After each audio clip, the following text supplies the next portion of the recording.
Well, 50 years ago, an LA Dodgers player was the first to undergo elbow reconstruction surgery. Yeah, this procedure, named after Tommy John, the former MLB player, would forever change the careers for not just baseball players, but other athletes as well.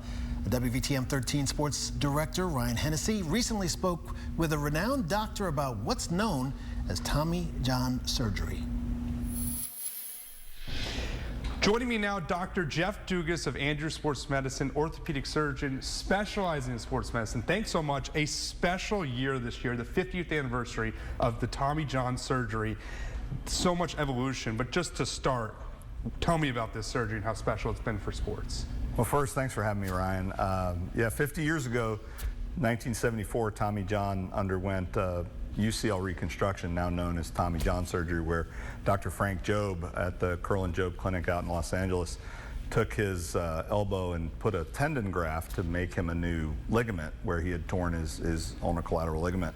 And the operation became known as Tommy John surgery. And Dr. Jobe, interestingly, thought that the operation was a complete failure. And he didn't do another one for 5 years. But Tommy John went on to win more games after the surgery than before. The evolution of this is incredible. We talked about it.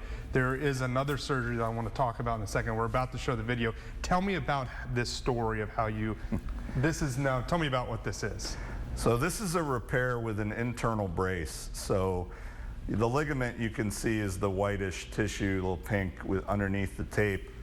And this was a construct that was developed by a foot and ankle surgeon in Scotland, and basically he figured out a way to span a ligament with this very, very strong collagen-coated tape. So this is kind of the new version of Tommy John, but again, it only applies to those who have enough tissue. If they don't have a tissue deficiency, then you can repair it and add the internal brace.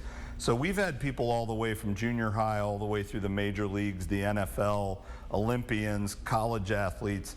In 2019, 25% of college baseball UCL surgery was done with this technique. Wow. And we suspect when we look at the data from 2023 and 24, it's going to be almost 50%. Changing the game is that surgery, but back to Tommy John, just a question. Just some of the names that this has changed their careers. I mean, there's so many. So many. Smoltz is one, the Hall of Famer. The only Hall of Famer with Tommy John surgery. Right.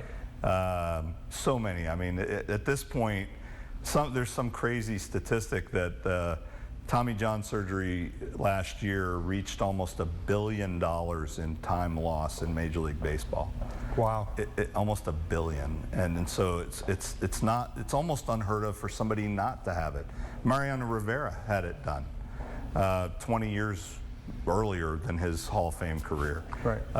You know, the number of people that have had this is just staggering, and it continues to grow. At the highest level, I think at the major league level, they know how to protect themselves. They have all the resources, but at the younger levels, there's still a lot of bad practices that are probably contributing to some of these injuries. Dr. Jeff Dugas, thank you so much for your time. One of the best, if not the best in the country. Thanks. What the coolest part is right here in Birmingham. We appreciate it. 50 years of the Tommy John surgery and a lot more to come. Thanks, Ryan.